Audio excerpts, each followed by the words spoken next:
more on Angela Merkel, we are now joined in our Beijing studio by Mr. Cui Hongjian. He's the director of the Department for European Studies at the China Institute of International Studies. And in Brussels, we have Mr. Daniel Gros, director of the Center for European Policy Studies. Thanks for joining us, sir. Now, first of all, we want to have Ms. Angela Stenzal, who's joining us on the phone. She's a policy fellow in the Asia program of the European Council on Foreign Relations. To you, Ms. First. Now, Angela Merkel's popularity has taken a big hit, especially after the two Islamic attacks in July, with the latest poll showing that only 42% hope that she will remain chancellor. Now, my question to you is her refugee policy the biggest reason for that low approval rating? What about other reasons? Well, I think there are a lot of other reasons. The refugee crisis is one major reason, sure, but given the crisis we see around Europe and now also within Europe, so for example, the Brexit, but beforehand already the financial crisis, the terrorist attacks that started this year in Germany, but we have seen them already before in Europe. So actually there are dozens of reasons. But I think the popularity also is sinking because the demands to Merkel have risen equally to the crisis that we have seen in Europe. And then let's look at where she came from. She had an overwhelming popularity during the last elections in Germany. And even though her popularity is sinking now, it's still so much more than many other global leaders. I think a lot of leaders would be still envious to be where she is. I think one of the big problems in terms of what you just mentioned, the terrorist attacks happening in Germany, and in reaction to that, the sinking popularity, is not quite reflecting all the problems we are facing. For example, in Germany, most of the terror attacks we have seen this summer were actually not committed by migrants or refugees. Some of them were committed by right-wing, extremist right-wing people, actually psychologically ill people, who might have been, the actions might have been triggered by this extremism we see in many different ways in Europe, but actually they not had primarily anything to do with the migrant crisis in itself.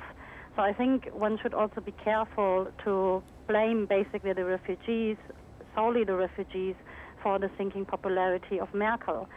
And as I said, although her popularity is sinking, I still think that the majority of Germans, I mean, these polls are also kind of short-term, sometimes just reflect the short-term emotions.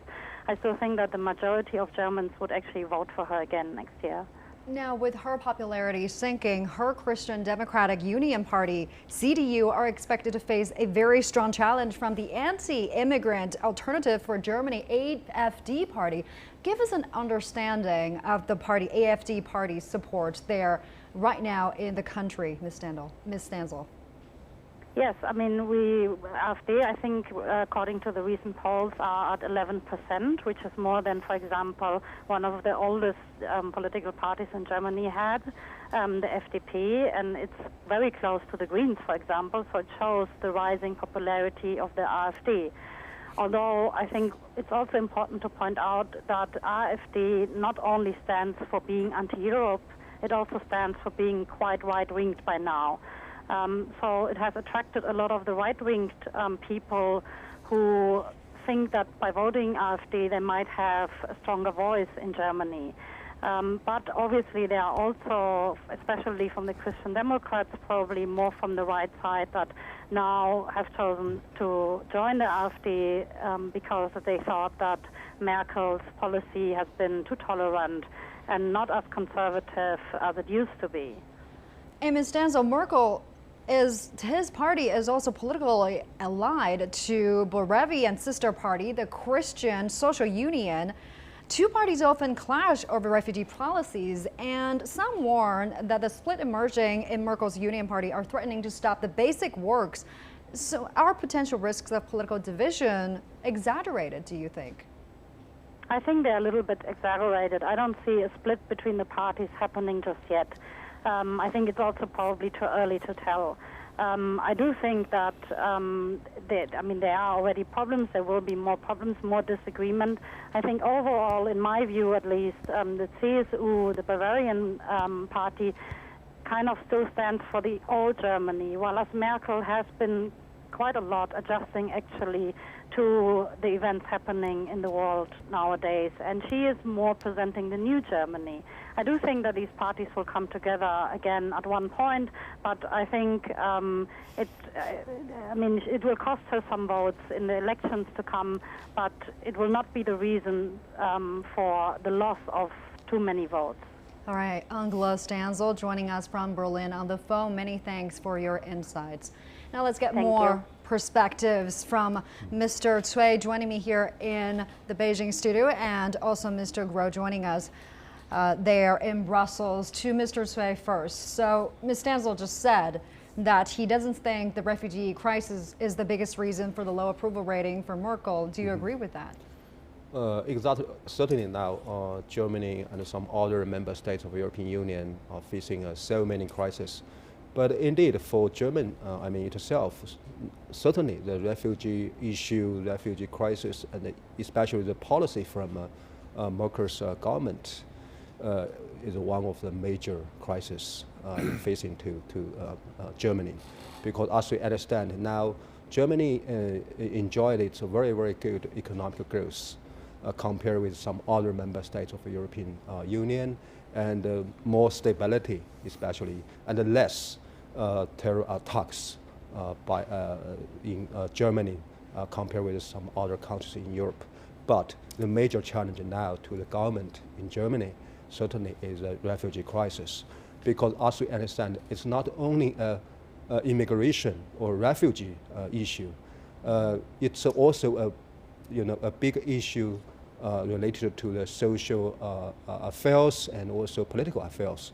If we look at this, how it is a big issue of integration of refugee and migration in the society of Germany, and also how is this political impact on this society, especially the far right wing political forces get raised in Germany. And also maybe the worst situation of it is once there are more terror attacks happened in Germany, and once there are some more attackers was regarded has a background as migration. Certainly the connection between refugee policy of Chancellor Merkel and this security issue, certainly there will be more and more negative response from public. So you think the refugee crisis is definitely a major challenge for her. And Mr. Gros, the Chancellor, was actually once considered a firm favorite for Nobel Peace Prize for how she handled the migrant crisis.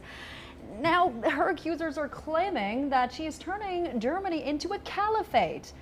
How did that all happen? Did she underestimate the challenge?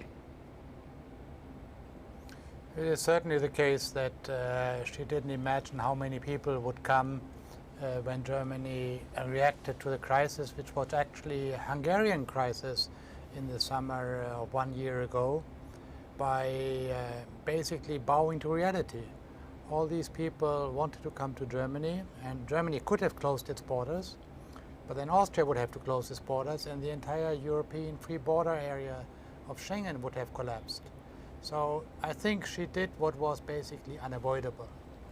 And also, the crisis is really over because there are no more refugees coming to Germany. But what lingers is the perception. The perception that refugees are still coming, the perception that these refugees are changing Germany, and the perception that these refugees represent a security problem. I think the perception is, the real problem, because in reality, Germany can pay for these refugees, and so far they have not represented a major security problem. But that's the key issue. They have basically woken up Germans that they're no longer a secure country isolated from the rest of the world. The problems from the Middle East have come to Germany, and people are afraid. I think that's the major reason for it. So given all that, the election is coming up next year. Mr. Cui, the Chancellor has yet to announce whether she will be seeking a fourth term. Do you think she will be seeking another term under such circumstances? Yeah, I think, now the question is not Chancellor Merkel will take another term as Chancellor. The question is, except for Chancellor Merkel, how about other politicians in Germany could take the place of Madam Merkel? Because as we know, even, yes, Merkel has less and less popularity in Germany, but so far nobody else could take the place of Chancellor Merkel as a leader with get so many support from Germany, not only from Germany and also from European countries at large.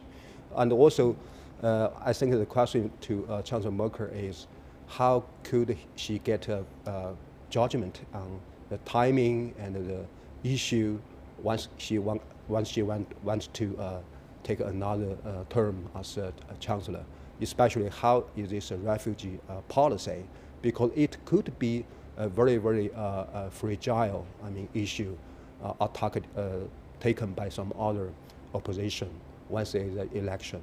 So I think before Chancellor Merkel have a very good idea to persuade or convince the German public to say that, okay, this refugee is good as possible.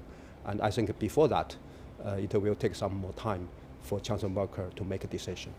Mr. Gros, how do you look at Angela Merkel's chances of becoming the Chancellor for another term? And because Germany is considered the powerhouse of the European Union, how do you think the federal election will influence the future of the EU?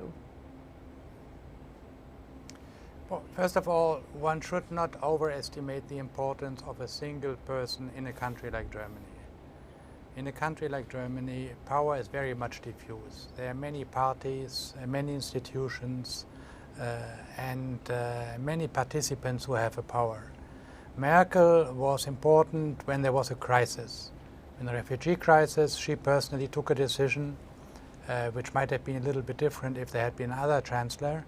But on most day-to-day business and on most EU business, the decision she takes or she has taken would be very similar to any other decisions by another chancellor, because she is expressing a German consensus on Europe in most cases. So I think in that sense it doesn't really matter that much whether it's Angela Merkel or somebody else.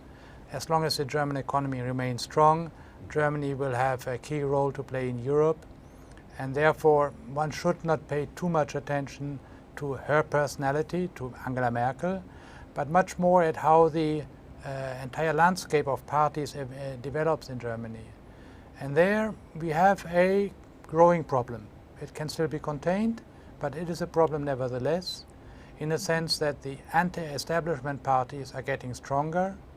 The center, basically the major parties, is getting weaker, and this makes German policy overall weaker. And this is of course dangerous for the EU, but for the time being the problem can be limited. And I think that is the key issue for Germany, not so much Angela Merkel, yes or not, but how strong will the anti-establishment, the protest parties become.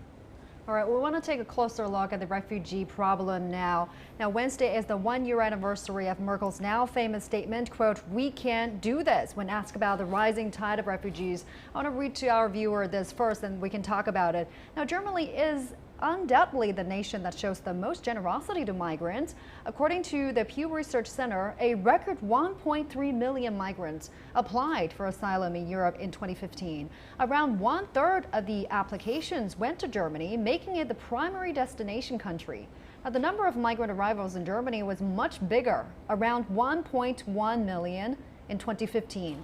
But her own Vice Chancellor, Sigmar Gabriel, said the Chancellor had, quote, "underestimate the challenge." Now, Mr. Cui, do you believe that Germany can really do this, as the Chancellor said? I think it's not an issue of how is the capability of Germany could receive a refugee from other country, and also it doesn't matter with an economic issue, say that if Germany could pay for that. I think it's an issue of how could this society and the public people, average people in Germany, could follow the policy of Chancellor Merkel, and especially how about the daily life of this refugee? How could this refugee get along with the local people in the daily life? How to integrate these refugees Yes, exactly. into the It's country, the biggest into issue. the job market. Right. Now, Ms. Gros, what's your take on this?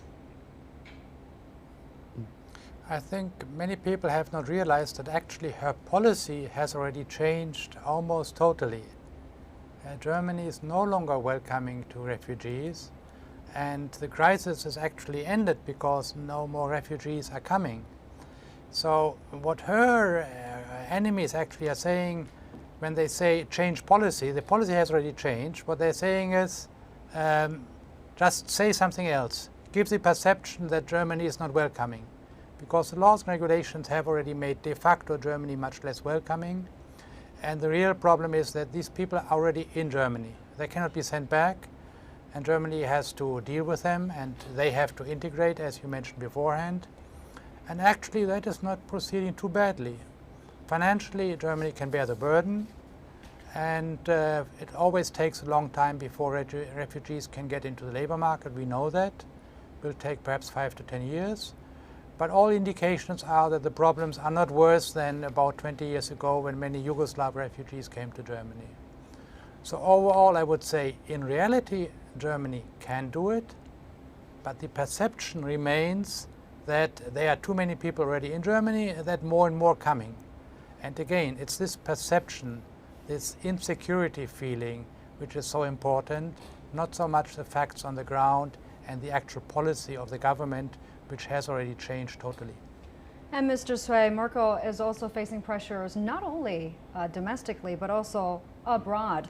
Now, he is seeking to steer diplomacy ahead of the first EU summit without Britain on September 16th in Slovakia. Now, with EU members such as Poland and Hungary repeatedly rejecting a quota system for resettlement for new arrivals, leaders are likely to fall short of a permanent solution. Do you expect a breakthrough this time? Yeah, it's difficult, because as we know now within the member states of the European Union, especially those member states from Central and Eastern European countries, including Hungary and Poland, you mentioned, and also Slovakia, the host of this summit. There are with which got the four group. All of the four countries, certainly they are opposite this policy of Germany to open the door to the refugee. So I think it's this time it's very difficult for Germany to try to get a European Union solution for the refugee, because I think at this moment, these Central and Eastern European countries will take that advantage of hosting this summit to have more the wrong attitude or their policy to change perhaps the direction which dominated before by Germany or some other major member states. So I think, yes, we are looking for a European Union solution, because as we understand, refugee issue is not only an issue in Germany and it's a European issue, but now the reality is the diversity of perception, understanding, and also the interest in it. So it's difficult for this moment.